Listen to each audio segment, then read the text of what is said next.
former EU Parliament member and Mr. Brexit himself, Nigel Farage, has some new developments about his long-running saga with elite private bank Coutts and its parent bank, NatWest. It's been 3 months since he put in a subject access request for documents relating to the bank shutting down his accounts based on them not liking his political views, something which they lied about to say wasn't happening. Then it turns out that it was definitely happening, and now they say it's a good thing it was happening. Gee, where have we seen that pattern before? Anyway, here he is on Britain's GB News with some of those new findings.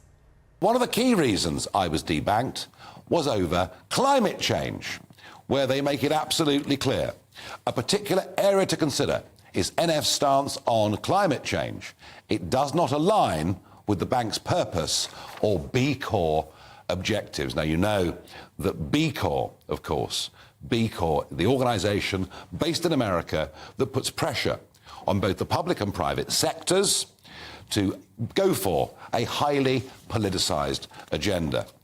They seemed very, very pleased when the account was closed by saying they hoped very much that had taken me down a peg or two.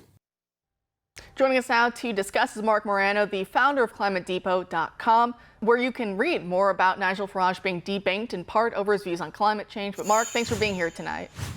Thank you, Kara. Happy to be here. This is an incredible story, and we've known this has been happening for years.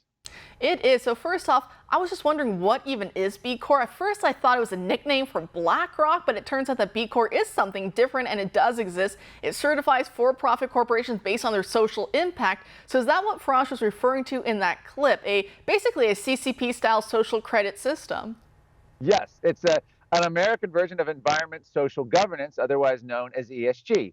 This is coming from the World Economic Forum, founded in 1971. The idea of Klaus Schwab is stakeholder capitalism, where a company, a business, is not evaluated on its return to investors, on its product, on profit margins, on efficiency. You're evaluated on your adherence to essentially progressive values, to transgender ideology, critical race, climate change.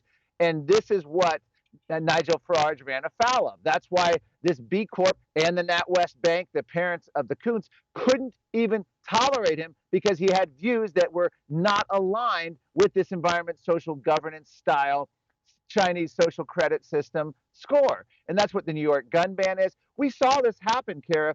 Candace Owens, the conservative commentator, faced the same because she couldn't get a COVID test from a public health group because they said they didn't like her activism against COVID lockdowns.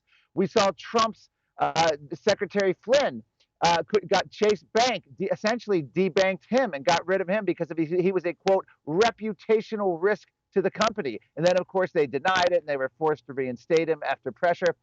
But we see this over and over. We saw essentially with the Canadian Freedom Convoy where Justin Trudeau picked up the phone for the first time in Canadian history, invoked the Canadian Emergencies Act, declared them domestic terrorists, had their banking and insurance stripped away. And when I say banking, not government benefits, but the Canadian truckers had lost access to their own money because the banks, the corporate banks, cooperated with Justin Trudeau.